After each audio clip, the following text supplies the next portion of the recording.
जय श्री कृष्ण। सुखमय संडे सत्संग में सभी का स्वागत है।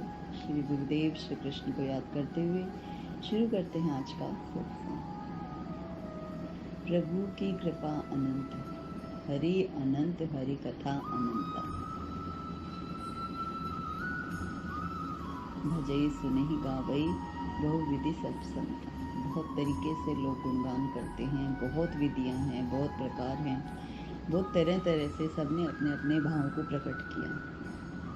हम उनका रस लेते आ रहे हैं, पढ़ते आ रहे हैं, सुनते आ रहे हैं। गुरु पूर्णिमा का ये जो सुअवसर यानी अंधकार से प्रकाश की ओर गुरु पूर्णिमा महोत्सव, जिसमें गुरु की विशेष कृपा का अमृत बरसता है। और ये अमृत सभी को मिलता है, लेकिन लेने वाला वही पात्र बनता है जो अपने आप को प्रभु के सामने नतमस्तक कर देता है, समर्पित कर देता है। ये अनंत की कृपा पाने के लिए नत होना आवश्यक है। जब तक झुकेंगे नहीं, आगे नहीं बढ़ सकते, क्योंकि मैं का जो अवरोध है वो हम सभी के भीतर है। कैसे न कैसे, कम ज़्यादा सभी के अंदर मैं होती है, अभिमान होता है, अहंकार होता है। लेकिन इस अहंकार को, इन बुद्धि को, इन विचारों को, इन विकारों को, इन सारी जो हमारे भीतर तरह तरह की ऊर्जा है जो हमें सिर्फ बाहर की ओर धकेलती है, हमें प्रभु की ओर, अपने भीतर की ओर नहीं मुड़ने देती, तो वो जो अवरोध है, उस अवरोध को इस सर के साथ, इस बुद्धि के साथ, मन चित्त बुद्धि सबको प्रभु के गुरु के चरणों में समर्पित कर देने से अब ये होता है कि तू जाने और तेरा काम जाने। तेरे भरोसे मेरी गाड़ी, तू जाने तेरा काम जाने। तो बस उसके भरोसे अपने आप को छोड़ देना। जिस तरह हम बस में बैठते हैं, हम एक ट्रेन में बैठते हैं, फ्लाइट में बैठते हैं, तो हम पीछे बैठे होते हैं, चलाने वाला चला रहा होता है। हमें विश्वास होता है ये पूरा एक्सपर्ट है, अच्छे से ले जाएगा, हमें जहाँ पहुँचना है पहुँचा देगा। तो वो जो विश्वास है जो हम बस कंडक्टर पे करते हैं, जो बस चालक पर करते हैं, ट्रेन चलाने वाले पर करते हैं, पायलट पर करते हैं, तो वही विश्वास हमें अपने जीवन की गाड़ी को चलाने वाले गुरुदेव पर करना है। गुरु और भगवान में कोई फर्क नहीं। गुरु गोविंद दो खड़े, काके लागू पाय। बलिहारी गुरु आपने, गोविंद दियो बताओ। तो गुरु ही तो वो है जो गोविंद तक ले जाते हैं, गुरु का पता, गोविंद का पता बताते हैं। तो गुरु और गोविंद में कोई फर्क नहीं। गुरु ही गोविंद है, गोविंद ही गुरु।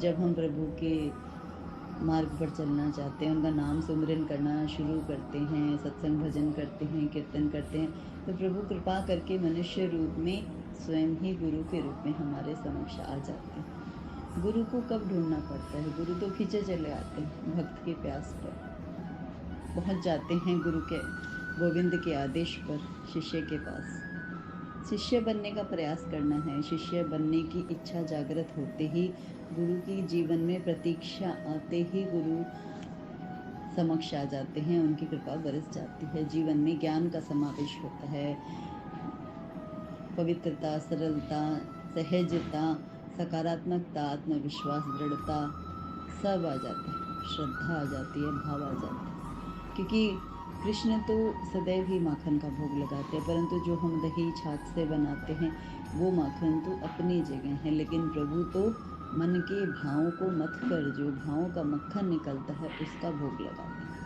हैं। संसारिक रूप से प्रभु गोपियों के इर्द गिर्द घूमते, उनके दही और छाछ को चुरा कर खा लेते, माखन को चुरा कर खा लेते, उनसे अटखेलियाँ करते, उन्हें सताते, उन्हें परेशान करते। लेकिन वो एक संसारिक क्रिया थी, प्रेम की क्रिया थी, एक निश्चलता की क्रिया थी।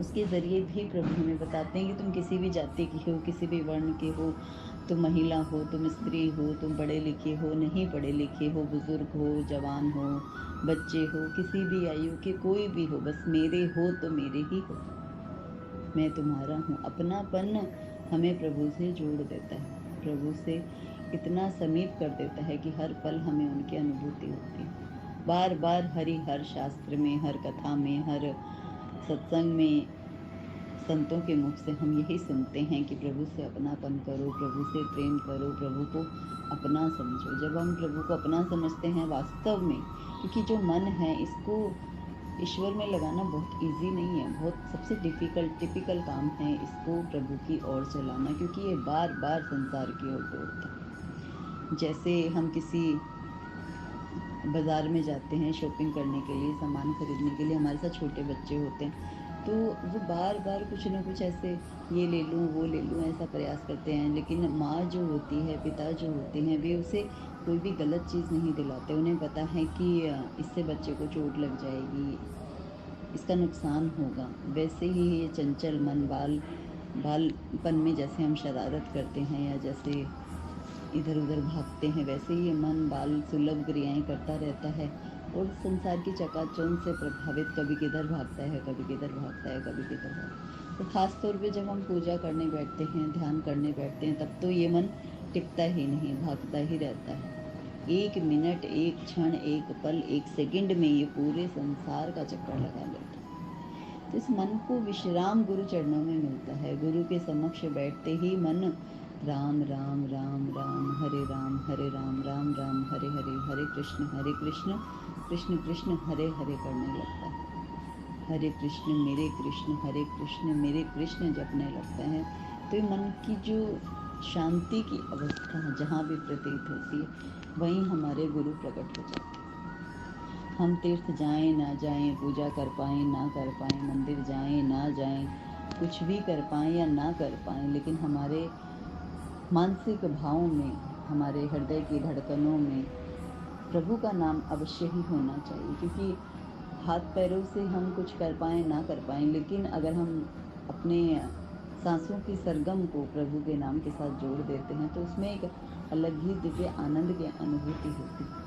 और कहना बहुत आसान होता है, लेकिन जब हम करते हैं, और ये सब चीज़ें सबको पता भी होती है, सुनी होती है, कहीं पढ़ी होती है, तो कुछ ना कुछ हम फ़ोन पे पढ़ते हैं, हम टीवी पे देखते हैं, हम न्यूज़पेपर में पढ़ते हैं, लेकिन वास्तव में जब हम उसको इम्प्लीमेंट करते हैं जीवन में, तो हमें सत्य का बोध होता है, आत्मबोध होता है, हमें अपने विकारों का अनुभव होता है, हम उनसे छूटने का प्रयास करते हैं। तब जब हमारे भीतर जागृति हो कि हमारे भीतर भी दोष हैं, हम अपने दोषों को समझें, हम उन्हें ठीक करने का प्रयास करें, तो वो प्रयास सत्संग से होता है। ऐसे तो संभव ही नहीं, क्योंकि यूँ तो हर आदमी अपने आप में बेस्ट है। हम सब सोचते हैं हम सबसे बेस्ट हैं, हम सही हैं, बाकी सब गलत हैं, ये हम सबकी सोच होती है। लेकिन हम भी गलत हैं, ये सोच सत्संग से आती है।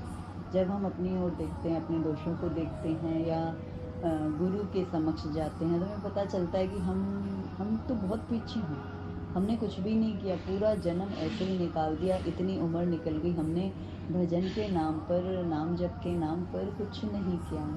प्रभु को जाकर क्या मुँह दिखाएंगे? जाना तो सभी को है इस संसार से, इस देह को खत्म होना ही है, इस नश्वर जगत से, नश्वर देह का विनाश तो होना ही है। लेकिन इससे पहले हम क्यों ना भजन कर लें, सत्संग कर लें, प्रभु का नाम ले लें, उनसे जुड़ जाएं, किसी भी भांति श्रवण से, सत्संग से, कीर्तन से, भजन से, कथा से, लीला अमृत की बारे में सोचकर कैसे भी लीला का ध्यान करें, साधु संतों की सेवा करें, परोपकार करें। बहुत सारे भगवान ने हमें वैरायटी ऑफ पूजा दी है, बहुत तरह तरह की विधियाँ दी हैं कि कैसे भी कुछ भी कर तुम मेरी तरफ चले आओ, क्योंकि तुम मेरे हो। जिस तरह किसी स्थान पर बालू मिट्टी होती है, बच्चे घरौंदे बनाते हैं, घर बनाते हैं, तो उसको अपना घर समझकर बच्चे खुश होते हैं, और फिर जब माँ आवाज़ देती है तो बच्चे वहीं उस घर को छोड़कर भाग चलते हैं अपनी माँ की ओर, अपने पिता की ओर। वैसे ही जब परमात्मा का बुलावा आता है तो हम सबको जाना पड़ता है। कि जो आलीशान बंगले, महल, घर, परिवार हम बनाते हैं, गाड़ियाँ लेते हैं, पोस्ट लेते हैं, कितना कुछ हम संसार में रहकर करते हैं, लेकिन वो सब भी हमें ठाकुर जी ने ही दिया। लेकिन उसको छोड़कर हम सबको जाना है। लेकिन उससे पहले क्यों ना हम भजन कर लें, प्रभु का नाम ले लें, उनका गुणगान कर लें। गुणगान करते हुए जाते हैं तो हमारी आत्मा तृप्त होती है, आत्मा बलशाली होती है, क्योंकि आत्मा तो पावरफुल है ही, लेकिन वो सुप्त अवस्था में चली जाती है क्योंकि माया का आवरण घेर लेता है। और उस माया के आवरण को तोड़ने का, उसको हटाने का एक ही उपाय है, भजन कीर्तन सत्संग। और ख़ासतौर पे जब सामूहिक कीर्तन करते हैं तो जो ऊर्जा क्रिएट होती है वो तुरंत उस आवरण को तोड़ देती है, भीतर का प्रकाश प्रवाहित होने लगता है, आपके मुखमंडल पर आपके आत्मा का प्रकाश दिखने लगता है, आपका जो मस्तिष्क होता है वो जागृत हो जाता है, आपकी प्रभु की कृपा आप पर हर वक्त बनी रहती है, आपको अनुभव होने लगती है। इस जीवन का एक ही उद्देश्य है, हरि भजन कर इस संसार से विदा लेना। बाकी सारे उद्देश्य करते करते हरि भजन को भी उसमें इंक्लूड कर अपने इस मनुष्य देह को सार्थक करना हमारा सबसे बड़ा कर्तव्य है। और यही हमारे गुरु के प्रति हमारे गुरु दक्षिणा है कि उन्होंने हमें मंत्र दिया, नाम दिया, हमें सत्संग भजन को बोला तो हम वो कर पाएं। हमारे हरि के प्रति भी हमारा एक ही कर्तव्य है, एक ही फर्ज है कि हम उनका गुणगान करें, क्योंकि उन्होंने हमें सब कुछ दिया। ये देह, श्वासें, ये घर, ये परिवार, ये मित्र, ये धन दौलत, पद प्रतिष्ठा, मान सम्मान सब हरि ने दिया कृपा करके। तो हम उनके प्रति अनुग्रहित हों, कृतज्ञ हों, अहोभाव से भरकर उन्हें पुकारें और उनका भजन करें, और सब एकजुट होकर जोर जोर से पुकारें, हरे राम राम राम हरे हरे, हरे कृष्णा कृष्णा कृष्णा कृष्णा हरे हरे। जय श्री कृष्ण।